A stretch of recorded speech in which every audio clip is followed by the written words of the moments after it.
Ava, we need your room. My stepmother's voice echoed down the hallway. Cool, businesslike, not a trace of affection. I glanced up from my dual monitor setup, where I'd been fine-tuning real-time trading algorithms since sunrise. Excuse me? Chloe's moving back in, fresh from Wharton with her MBA. She needs a suitable space to set up her consulting hub, and your room gets the best Wi-Fi signal. Her gaze flicked over my setup like it was clutter, not code. You'll be fine in the garage. We cleared it out this morning. I was 26, living at my late grandfather's estate in Palo Alto, where my father and stepmother now ruled like Silicon Valley royalty. I worked remotely for a crypto hedge fund while bootstrapping my own platform. It wasn't glamorous, but it was mine. Not that they cared. The garage. There's no insulation. Then maybe this will light a fire under you, my father said, stepping in unannounced. It's time you stopped playing techie and started thinking seriously about your future. Like Chloe. Ah, Chloe, the prodigy, the polished Ivy League grad whose consulting firm had yet to secure a single client, but who still got featured in family Christmas cards like she'd won a Nobel. I already have a job, I murmured. My role as lead quant at a rising DeFi startup and the stealth project I was building meant nothing to them, especially compared to Chloe's glossy LinkedIn updates. You playing stock market on your laptop isn't a job, my stepmother scoffed. Chloe needs this space for real work. She's going places. I scanned the walls I'd papered with flowcharts and neural net drafts, visual blueprints of my AI-based investment engine. They saw chaos, I saw legacy. Fine, I said, turning back to my code. I'll go. Not because I was defeated, but because I was done. 3 years of silent belittling. 3 years of watching them toast Chloe while ignoring my grind. You've got until noon, my father said. Her desk is being delivered tomorrow. Noon. That almost made me laugh. Because at noon tomorrow, Ava Langston's fintech system Zephyr would officially go live. That night, as I boxed up my monitors, my phone pinged. Encrypted text from Arjun, my CTO. Launch protocol locked. Zephyr goes live at 12 o'clock PST. 1-800-GO-PST. Perfect. I smiled to myself, picturing the ripple effect that would start in less than 24 hours. For 3 relentless years, I had been refining an advanced predictive algorithm, one that could analyze global market trends and execute trades with near clairvoyant precision.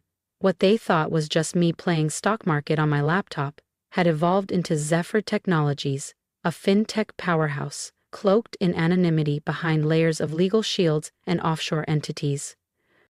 While my father boasted to colleagues about Chloe's next big client pitch, I quietly built a trading engine that would outpace Wall Street itself. That startup I supposedly worked for? A cover. The real company, Zephyr, occupied the top floors of a downtown San Francisco tower, unmarked and impenetrable. And tomorrow, Zephyr would officially launch its public-facing product, Zephyr Pulse, an autonomous trading platform that would redefine algorithmic investing, and just so happened to target legacy institutions for disruption. A new message from Arjun. Phase 1 confirmed. Zephyr's acquisition of Meridian Trust is finalized. Meridian Trust, my family's bank, the one they used to fund Chloe's tuition and their luxury upgrades, while telling me there just wasn't room in the budget to invest in my first startup? By morning, they'd wake up to find that their precious institution now answered to me. I sealed the last cardboard box as Chloe's voice echoed through the hallway.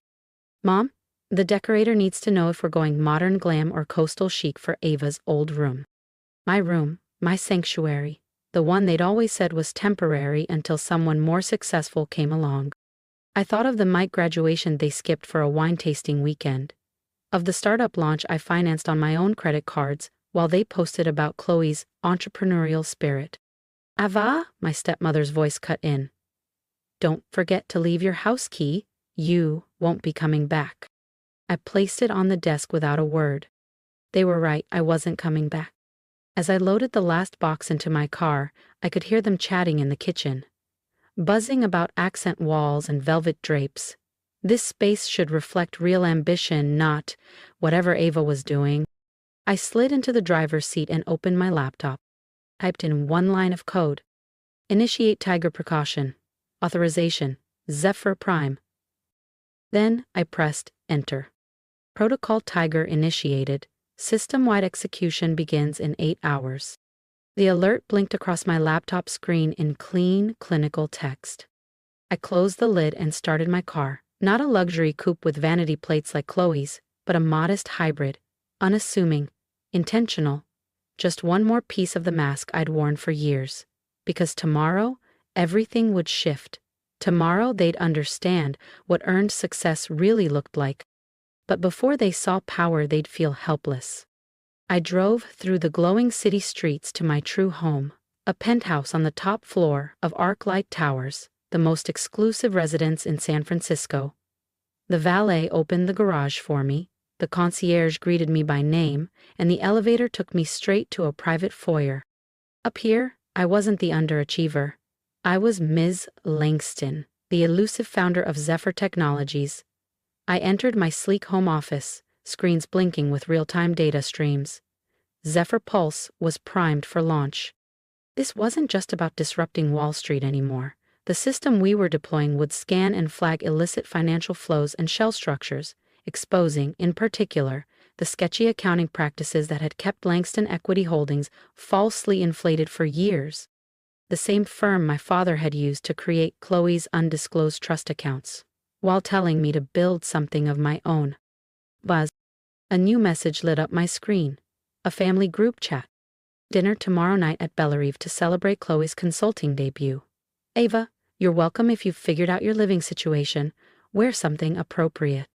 Bellerive, their favorite place to flaunt their status. The same place where, 5 years ago, they toasted Chloe's MBA while I waited tables 2 blocks away to pay for my laptop. The same restaurant where, tomorrow, their platinum cards would fail, because the very institution backing them would be under my ownership. I typed to reply, "I'll be there." Then I opened the folder labeled Project Homecoming, a meticulously documented trail of every instance of neglect, favoritism, and financial hypocrisy, cross-referenced with Zephyr's internal files confirming our upcoming takeover of Langston Equity and its affiliate banks. "Ms. Langston, the board is assembled for final launch briefing," my assistant said over the intercom. "Thank you, Serena, I'm on my way." I paused at the mirror. No more invisibility, no more playing small. I wasn't Ava the afterthought anymore. Tomorrow night, as I took my seat at Bellerive, I wouldn't be crashing their celebration. I'd be rewriting the narrative. They laughed freely, toasting Chloe's latest accomplishment as if the world revolved around her LinkedIn updates. My phone buzzed again. Another secure message from Arjun. Tiger protocol fully deployed, all systems exceeding projected benchmarks, Meridian Trust acquisition finalized, ownership confirmed.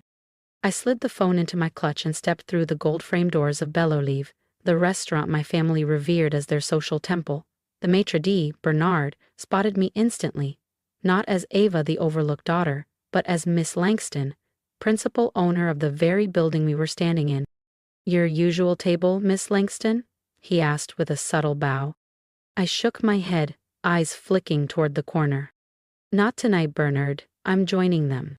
I approached just as Chloe was gesturing with perfectly manicured fingers describing her view. "Top floor, 47th story, skyline on one side, Bay Bridge on the other," she beamed. My stepmother's eyes widened slightly when she saw me. "Ava? You actually came?" "We already ordered," my father added, not looking up. "I had a few things to take care of," I said evenly, taking the last seat, farthest from the center, as always. "Business?" Chloe smirked. "Is that what you call couch surfing these days?" My father finally looked up, undoubtedly still checking his Langston Equity stock. "You're staying somewhere respectable, right? We have a family name to uphold." Before I could answer, Chloe jumped back in. "The CEO personally walked me through orientation. He says I could be a director in 5 years." "Speaking of directors," I cut in smoothly, "did you hear about the board overhaul at Meridian Trust?" My father paused. "What overhaul?" Just then, a server approached with fresh champagne. My stepmother reached for her purse. "Let's get another bottle. It's a celebration after all, my treat." I watched silently as she extended her platinum card. I already knew what would happen. Minutes later, the waiter returned, voice tense. "Apologies, ma'am, but your card was declined." "That's absurd," she barked. "Try again." "3 times already, ma'am. Perhaps another?" My father, now visibly irritated, pulled out his own card. The waiter took it without a word, then returned with the same apologetic look. "I'm sorry, sir. This one as well." Chloe let out a soft sigh and reached for her Morgan Stanley corporate card. "Ugh, fine. Here, let me—" If you're still with me, you're about to see what real power looks like. So hit that subscribe button and join me for the moment they realize the person they dismissed now controls everything they thought they owned. "That won't work either," I said quietly, setting my water glass down. All heads turned toward me. "What do you mean?" my father asked sharply, already sensing the shift in tone. I met his gaze, steady. "About Meridian Trust. There's been a change in leadership. As of midnight, all account activity is under new management." My stepmother's face paled. "What are you saying?" "Protocol, Tiger." I leaned back in my chair, watching as the puzzle slowly clicked into place behind my father's eyes. He'd spent decades in finance. He'd heard whispers about a new player disrupting the system. "That's impossible," he muttered. "Zephyr's system, the one everyone's been talking about," I confirmed. "The one that just finalized its acquisition of Meridian Trust." Chloe blinked, confused. "What does that have to do with our cards not working?" "Standard protocol." I folded my hands calmly. "The system identified a series of suspicious activities across your personal and corporate accounts. Hidden trusts, unusual transfers, creative tax routing. Until they're cleared, everything gets frozen." My father's face darkened. "How do you know this?" I smiled. "Because I built it. I am Zephyr Technologies." Silence dropped like a bomb. Even Chloe's constant hum of self-congratulation went quiet. "That's absurd," she finally said. "You work at some garage startup." "A cover," I replied coolly. "Zephyr operates through dozens of shell firms. That little startup? One node in a global structure. We employ over 3,000 people in 15 countries. As of today, we control the infrastructure of your entire financial footprint." My stepmother's hands trembled around her napkin. "But you're just—" "Just what?" I cut in. "Just the girl you told to sleep in the garage? Just the disappointment who wasn't worth investing in? Just the one who wasn't Chloe?" I pulled a black, unmarked card from my clutch and handed it to the hovering waiter. A small Zephyr Prime insignia shimmered in the corner. "The champagne's on me, actually. Everything they've ordered here for the last 5 years has been on me. I bought this building 3 years ago." The waiter gave a small bow. "Of course, Miss Langston." "Langston?" my father repeated, stunned. "You're Ava Langston?" I nodded once. "The same Ava Langston who built the very system you just tried to use. You might have missed it, too busy following Chloe's press mentions to notice what I was building." Chloe's lips parted slightly, her face ghostly pale. "And yes, the Morgan Stanley merger? Their trading platform partner is Zephyr. You'll be using my tech. If you're still there after the review, if you're still watching, you've seen the false start, but it's just beginning. Tap subscribe and stick around, because next they learn what it means when the girl they dismissed becomes the architect of their downfall." "Protocol Tiger has already flagged some unusual activity in your department's trading history, Chloe," I said evenly. "So if I were you, I wouldn't bank on keeping that director track." My stepmother leaned across the table, voice trembling. "Ava, sweetheart, can't we talk about this? We're still family." "Family?" I stood slowly, letting my eyes meet each of theirs. My father's flushed with anger, my stepmother's pale with fear, Chloe's stunned and silent. Family doesn't evict you for not being the favorite. Family doesn't ignore your achievements just because they weren't handed down by connections. Family doesn't skip your graduation for a brunch at the yacht club. I picked up my purse. Deep green alligator leather, subtle but unmistakably elite, worth more than the sedan my father bragged about in his office garage. "Your accounts will remain frozen until our audit is complete," I continued. "And based on what Protocol Tiger is already uncovering, I'd prepare for a call from the SEC, probably before the weekend." You can't do this, my father growled. I already did, I smiled, then paused mid-turn. Oh, and Chloe? I tilted my head. If you're looking for a place to crash, I hear the garage gets excellent sunlight this time of year. I walked out without looking back. Behind me, my stepmother's muffled sobs, my father's angry muttering, Chloe's stunned silence. In my hand, my phone, buzzing with an encrypted update from Arjun. Protocol Tiger response, historic. Zephyr stock has tripled since open. I laughed under my breath. That cramped garage they'd condemned me to? It was where I wrote the first line of code for Zephyr Technologies, the beginning of the system that now owned their legacy.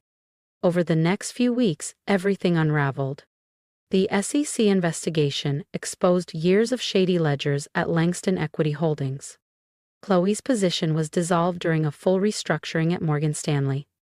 My stepmother's social invitations dried up faster than their frozen accounts. And me?